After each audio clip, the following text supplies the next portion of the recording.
नमस्कार बच्चों, आज हम पढ़ेंगे वाक्य के भेद। पहले हम देख लेते हैं वाक्य की परिभाषा।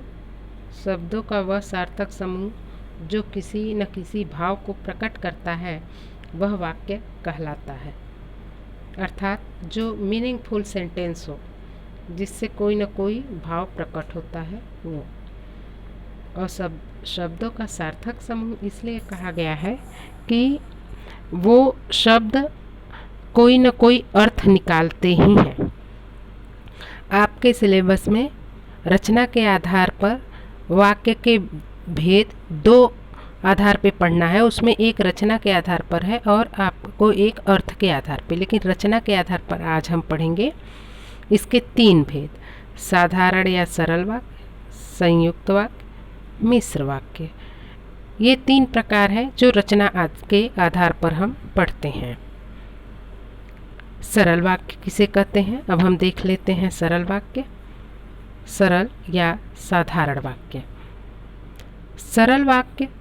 सरल वाक्य में एक उद्देश्य और एक विधेय होता है। इसमें एक ही क्रिया होती है जो मुख्य क्रिया होती है और इसमें उपवाक्य नहीं होते, अर्थात एक पर आधारित दूसरा वाक्य नहीं होता।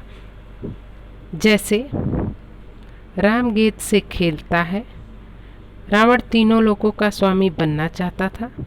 वह प्रतिदिन का कार्य करने के बाद भी समय पर कार्यालय पहुंचती है। ये तीनों सेंटेंस आप देखेंगे क्रमशः छोटे से बड़ा होता चला गया है। इसका सीधा साधा अर्थ है कि सिंपल सेंटेंस अर्थात सरल वाक्य जरूरी नहीं है कि छोटा सा ही वाक्य हो, वो बड़ा भी हो सकता है, लेकिन उसमें एक ही उद्देश्य होगा, एक ही विधेय होगा और एक ही कार्य होगा। संयुक्त वाक्य, संयुक्त वाक्य में 2 या 2 से अधिक स्वतंत्र वाक्य योजक चिन्हों द्वारा जुड़े होते हैं। किंतु, परंतु, और, तथा, इसलिए, अथवा, अन्यथा, अन्य आदि योजक शब्द होते हैं। योजक शब्द समुच्चय बोधक अव्यय है। यानी आप कंजंक्शन यानी कि समुच्चय बोधक अव्यय हिंदी में भी पढ़ चुके हो। जो शब्द जोड़ते हैं एक से दूसरे को, एक वाक्य को दूसरे वाक्य से, तो वहाँ पर संयुक्त वाक्य होगा। अब उदाहरण हम देख लेते हैं। मुझे बुखार था इसलिए मैं विद्यालय नहीं जा सका। वह बाजार गया और उसने सामान खरीदा। मजदूर मेहनत करता है परंतु उसे लाभ नहीं मिलता। बादल घिरे तथा अंधेरा छा गया। मैंने उसकी बहुत प्रतीक्षा की किंतु वह नहीं आया। इसमें आप देखेंगे इसलिए, और, परंतु, तथा, किंतु, ये सब समुच्चय बोधक शब्द हैं। तीसरा प्रकार इसका है मिश्र वाक्य।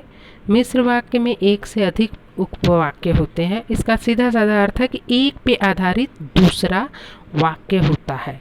इसमें भी कुछ चिन्ह योजक चिन्ह के आते हैं समुच्चय बोधक के, लेकिन वो एक के कारण ही दूसरा काम हो रहा है ये बताने के लिए आते हैं। जब, तब, जहाँ, वहाँ, कि, क्योंकि, अगर, यदि इत्यादि इसके पहचान है।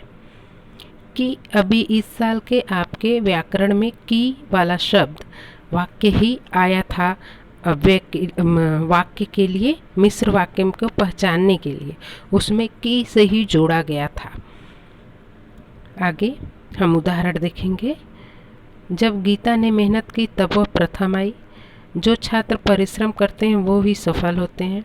जैसे ही सूर्यास्त हुआ चारों तरफ अंधेरा छा गया। यद्यपि वह दुबला पतला है तथापि वह ताकतवर है। वह विद्यालय नहीं आया क्योंकि वह बीमार है। आप देखिए इन सब में देखिए क्योंकि उसमें भी जुड़ा हुआ है, क्योंकि यहाँ भी जुड़ा है, संयुक्त में भी और मिश्र में भी।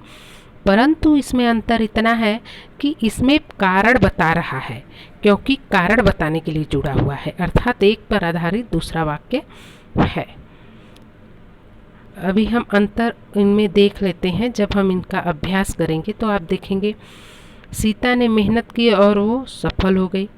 जब सीता ने मेहनत की तब वो सफल हुई। देखिए दोनों में अंतर है।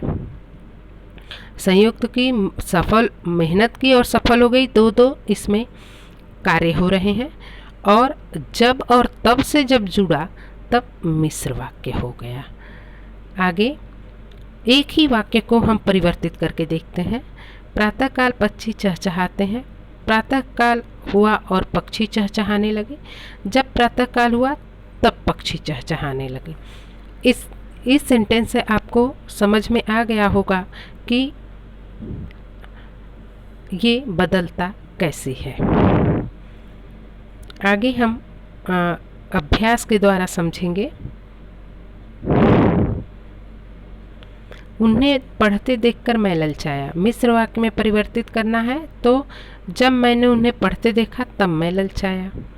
उनके कमरे में अलमारी नहीं थी, सामान फैला था। संयुक्त वाक्य में परिवर्तित करना है, उनके कमरे में अलमारी नहीं थी इसलिए सामान फैला था।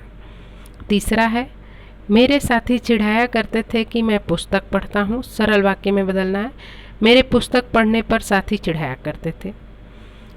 संयुक्त वाक्य, बारिश में बच्चे भीग रहे हैं। बारिश हो रही है और बच्चे भीग रहे हैं।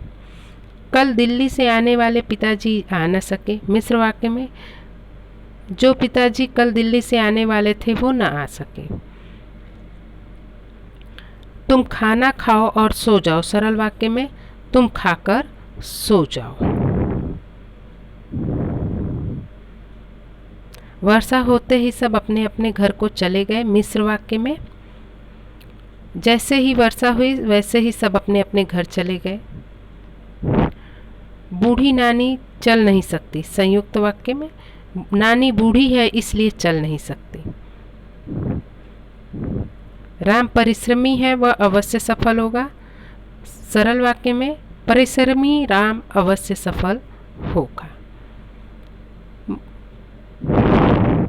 घंटी बजी और परीक्षा आरंभ हो गई। मिश्र वाक्य में, जैसे ही घंटी बजी वैसे ही परीक्षा आरंभ हुई, या जब घंटी बजी तब परीक्षा आरंभ हो गई, या फिर घंटी बजते ही परीक्षा आरंभ हो गई। तो एक बार हम लोग इसको रिवाइज कर लें। आज हम लोगों ने पढ़ा वाक्य के भेद। पहले हमने पढ़ा वाक्य कहते किसे हैं। शब्दों के सार्थक समूह को वाक्य कहते हैं।